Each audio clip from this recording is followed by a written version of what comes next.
السلام علیکم مائی YouTube family, کیا حال ہیں؟ ٹھیک ہیں؟ میں بھی بالکل ٹھیک ہوں، اللہ کا شکر ہے۔ مجھے امید ہے آپ بھی سب اپنے بچوں کے ساتھ، اپنی فیملی کے ساتھ، اپنے بہن بھائیوں کے ساتھ بالکل ٹھیک ٹھاک خیر خیریت سے ہوں گے۔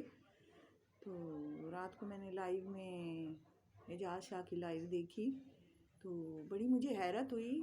حیرت اس بات سے ہوئی ہے کہ نہ وہ ہاں کرتے ہیں نہ کرتے ہیں، اور بیچ کا راستہ اختیار کیا ہوا ہے۔ مجھے لگتا ہے انہوں نے جان کے ایک چیز کو بڑھاوا دینے کے لیے اور اپنے ویوز بنانے کے لیے انہوں نے یہ حرکت کی ہے۔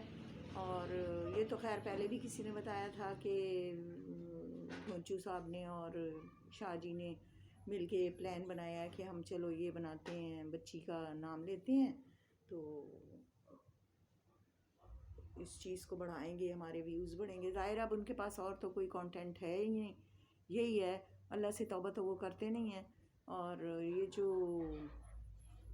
شاہ صاحب ہیں، ان سے جب بات کی جاتی ہے کہ آپ صحیح بتائیں کہ پھر یہ اصل مسئلہ کیا، وہ تو میں نے کہا تھا کہ گھر میں بیٹھ کے ہی بات طے کر لیں گے، لیکن ساجد صاحب نہیں مان رہے تھے اور یہ اور وہ، تو اس طرح کی حرکتیں بند کر دیں، اللہ سے توبہ کریں، اللہ سے معافی مانگیں۔ اتنے بڑے بڑے دنیا میں بزرگ گزرے ہیں جنہوں نے ساری زندگی عبادتوں میں گزار دی ہے، لیکن اللہ سے ہر وقت استغفار اور توبہ ہی کرتے رہے ہیں۔ تو ایک دفعہ کا واقعہ میں آپ کو سناتی ہوں کہ خانہ کعبہ کا طواف کرتے ہوئے مطاف میں ایک شخص اپنے چہرے کو ڈھانپ کے اور اس قدر رو رہا تھا کہ وہ جگہ بھیگ گئی تھی، مطاف کے کنکروں پہ اس کے آنسو گر رہے تھے، اور وہ اتنا بری طرح دل سے رو رہا تھا کہ سارے لوگ پریشان ہو گئے کہ اسے پتہ نہیں کیا ہوا ہے۔ تو ایک شخص اس نے اپنا طواف مختصر کیا، یعنی کہ ختم کرنے کے بعد وہ آیا اور اس نے آ کے اس کے پیچھے پیٹھ پہ ہاتھ رکھا اور ان سے کہا کہ آپ کیوں رو رہے ہیں؟ اللہ بہت بڑا ہے، اللہ کریم ہے، اللہ معاف کرنے والا ہے، آپ نہیں روئیں، آپ پریشان نہ ہوں، اللہ پاک معاف کرے گا، اللہ رحم کرنے والا ہے۔ وہ ایسے ہی اللہ سے معافیاں مانگ رہے اور رو رہے، اتنا رو رہے کہ بے تحاشا، سمجھے گی؟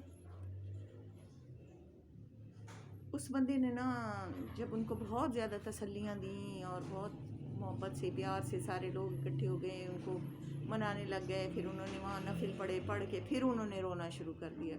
جب وہاں سے وہ اٹھتے ہیں اٹھ کے جانے لگتے ہیں تو اس بندے کو تجسس ہوتا ہے، وہ جو آدمی ان کو تسلیاں دے رہا تھا، تو اسے تجسس ہوتا ہے کہ ہو سکتا ہے بہت پریشان ہو، یہ کون ہے، میں دیکھوں تو صحیح۔ تو جب وہ آگے گیا تو اس نے کہا کہ یا حضرت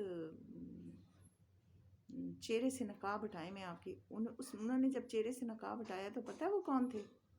انہوں نے کہا میں عبد القادر جیلانی ہوں۔ تو اللہ پاک کی شان تو سبحان اللہ کہنے کو دل کرتا ہے کہ پروردگار عالم نے اتنے بڑے بڑے جن کو جنت رب العالمین نے دی ہوئی تھی، حضرت جو غوث الاعظم ہے دستگیر ان کو بھی کہتے ہیں، اور حضرت عبد القادر جیلانی رحمۃ اللہ علیہ، ان کے رتبے اور شان کا آپ کو پتہ ہے؟ جب ہمارے نبی صلی اللہ علیہ وسلم معراج پہ تشریف لے گئے تھے تو جبرائیل علیہ السلام ان کو اپنے ساتھ لے کے گئے، پہلا آسمان، دوسرا، تیسرا، چوتھا۔ جب 7ویں آسمان سے اوپر گئے، سدرۃ المنتہا پہ پہنچے تو حضرت جبرائیل علیہ السلام نے کہا کہ یا رسول اللہ صلی اللہ علیہ وسلم، اب میں آگے نہیں جا سکتا، میرے پر جلتے ہیں، سدرۃ المنتہا سے آگے میرے پر جلیں گے، میں آگے نہیں جا سکتا، اب آگے آپ کو اکیلے ہی جانا پڑے گا۔ تو میرے نبی وہاں اکیلے کھڑے ہو گئے، انہوں نے اپنے نالین مبارک اتارنے کی کوشش کی تو اللہ پاک کی طرف سے آواز آئی، ندا آئی کہ اے محمد نالین نہیں اتارو، پہن کے آؤ، آپ میرے محبوب ہو نا، اپنے محبوب کے لیے میں اس طرح۔ وہ وہاں کھڑے ہیں تو ایک بہت بڑا سا تخت وہاں پہ آ جاتا ہے جسے رف کہا جاتا ہے۔ تو وہ رف جب وہاں پہنچا تو وہ اتنا اونچا تھا، میرے نبی صلی اللہ علیہ وسلم نے سوچنے لگے کہ میں اس کے اوپر کیسے چڑھوں، تو اچانک کسی نے ان کے دونوں قدم اٹھا کے اپنے کندھوں پہ رکھ لیے، ان کے قدم مبارک اٹھا کے اپنے کندھوں پہ رکھے اور میرے نبی اونچے ہوئے اور اس پہ جا کے بیٹھ گئے۔ تو میرے نبی صلی اللہ علیہ وسلم جب تخت پہ بیٹھے تو انہوں نے نیچے یوں دیکھا تو انہوں نے کہا کہ تم کون ہو؟ تو انہوں نے فرمایا کہ میرا نام عبد القادر ہے اور میں جیلان میں پیدا ہونا ہے، مجھے ابھی پیدا نہیں ہوئے تھے، میں آپ کی 7ویں پشت، پتہ نہیں کون سی پشت میں سے ہوں، تو حسنی اور حسینی میں کہلاؤں گا، اور میں آپ کی اولاد میں سے ہوں، آل میں سے ہوں، تو میرا نام عبد القادر جیلانی ہے۔ تو میں نے آپ کو اس طرح، نبی پاک صلی اللہ علیہ وسلم اتنے خوش ہوئے تھے، اتنی خوش ہوئے تھے، سارے لوگ کہتے ہیں نا کہ ان کے نبی کے قدم ان کے کندھے پہ ہیں، تو تمام اولیاء کے کندھوں پہ ان کے قدم ہوں گے۔ تو واقعی اللہ کے جو پیارے ہیں وہ بھی ہر وقت اللہ سے یہی دعا کرتے ہیں، یہی کہتے ہیں کہ یا رب العالمین ہمیں معاف کر دے، ہمیں ہمارے گناہ معاف فرما دے۔ لیکن اس فیملی کو نہ گناہوں کی معافی کا پتہ ہے، اور نہ ان کو یہ پتہ ہے کہ ہم نے معافی مانگنی کیسے ہے۔ یہ ہر برائی پہ برائی کرتے جا رہے ہیں۔ اب انہوں نے اس کو بٹھا دیا، وہ کبھی کوئی، مجھے تو بڑا عجیب سی اس کی شکل لگتی ہے کہ جب وہ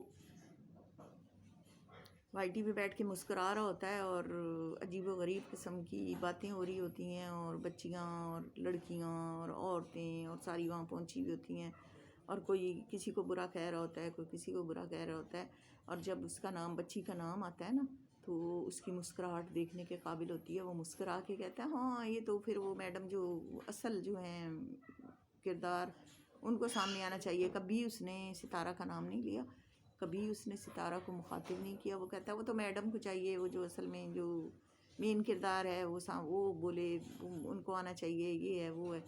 تو اب یہ اتنی بڑی بات، آپ یہ سوچیں، انہوں نے یہ سوچا کہ چلیں جی بچی بدنام ہوتی ہے تو ہوتی رہے، ہمیں ویوز تو آئیں گے نا، ہمیں ڈالر تو ملیں گے نا۔ یہ سارا کام ڈالرز کے لیے ہو رہا ہے، سمجھیے نا، یہ سب کچھ ڈالرز کے لیے ہو رہا ہے۔ اور کسی میں اتنی ہمت نہیں ہے کہ، میں کہتی ہوں ان لوگوں کی اس پہ نہ لائیو میں آؤ، نہ ان کو سبسکرائب کرو، نہ ان کو لائک کرو۔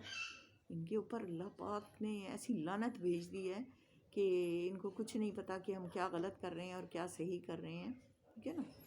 تو اب زاہد بھائی ہیں تو وہ بھی ان کی حمایت میں ہے، اور کوئی ان کے ریئیکشن میں ہے، اور کوئی ریئیکٹ کر رہے ہیں، کوئی ہیٹر ہیں، کوئی سپورٹر ہیں۔ اب تو کھچڑی پک گئی ہے، اب تو ایسے لگتا ہے نا کہ 7 دالیں چاول میں ڈال دو تو کھچڑی بن جائے، کچھ سمجھ نہیں آتی، کھچڑا بن گیا کھچڑا، ٹھیک ہے۔ تو میں تو یہی کہوں گی کہ خدا کا خوف کرو، ٹھیک ہے نا۔ ادھر وہ بیبو صاحبہ ہیں، وہ دیکھیں ذرا، ہیں ہسبینڈ نے ڈیورس کا دیا ہوا ہے دھمکا، اور یہ وہاں پہ ٹھمکے لگا رہی ہیں۔ تو یہ اسی طرح ہوتا ہے۔ میں سمجھتی ہوں کہ ایسے لوگوں کا زمانہ ہے، ایسے لوگ شاید دنیا میں کامیاب ہیں، لیکن اللہ کے گھر میں جا کے کیا ہوگا، ہمارا بنے گا کیا؟ مجھے تو یہی نہیں سمجھ آتی کہ ہمارا ہوگا کیا، ہم کیا کریں گے، ہم کس طرح اللہ سے معافیاں مانگیں گے، ہم کیسے اللہ پاک کے لیے کہ نظروں میں اچھے ہوں گے۔ میں نے تو اپنے اندر، میں اپنی بات کر رہی ہوں کہ ہم نے مسلمانوں نے اپنے اندر کوئی برائی ایسی نہیں ہے کہ جو اندر نہ ڈالی ہو، ساری اچھائیاں نکال کے اور برائیوں کو ہضم کیا ہوا ہے ہم نے، اور سب برے کام جو ہیں وہ وائرل ہو رہے ہیں اور خوشیاں منائی جا رہی ہیں۔ اور وہ دیکھیں وہ جو ڈانس وائرل ہوا ہے تو اس کا کیا اشر ہو رہا ہے۔ آج مولانا طارق جمیل رو رو کے دعائیں کر رہے تھے، میں نے کہا آپ ایسے ہی لگے دل میں سوچا لگے ہیں، یہ انہوں نے کرنی اپنی مرضی ہے، ٹھیک ہے نا۔ ہر برائی، ہر برائی، ابھی یہاں میں گالیاں شروع کر دیتی ہوں نا تو میرے اتنے ویوز آ جائیں گے، سبسکرائبر بڑھ جائیں گے، واہ واہ جی آ گئی ہے جی دھڑلے سے گالیاں دینے والی۔ تو نہیں، ایسی بات کرنی ہی نہیں ہے۔ ہر اچھی بات کو فروغ دو، برائی کو ختم کرنے کی کوشش کرو، اور اللہ سے معافیاں مانگو، اور بس اب میں اور کیا کہہ سکتی ہوں۔ اور ویورز، آپ نے کمنٹس کرنا ہے، لائک کرنا ہے، سبسکرائب کرنا ہے، شیئر کرنا ہے۔ میں دیکھتی ہوں پھر اب کتنا تک میں آپ کو کہتی رہوں گی، اور آپ نے کب کرنا ہے یہ مجھے نہیں پتہ، لیکن میری ریکویسٹ ضرور ہے آپ سے، آپ ضرور ضرور ضرور اس بات پہ غور کریں۔ چلیں اگر میں اچھی ویڈیو نہیں بناتی تو مجھے کمنٹس کریں، بھائی نہیں جی ہمیں آپ کی ویڈیو پسند نہیں ہے، تو میں چھوڑ دوں گی ٹھیک ہے نا۔ تو بس اتنا ہی کہہ سکتی ہوں، اس کے علاوہ اور کیا کہوں گی۔ تو ٹھیک ہے پھر، اب آج کے لیے اتنا ہی، اللہ حافظ۔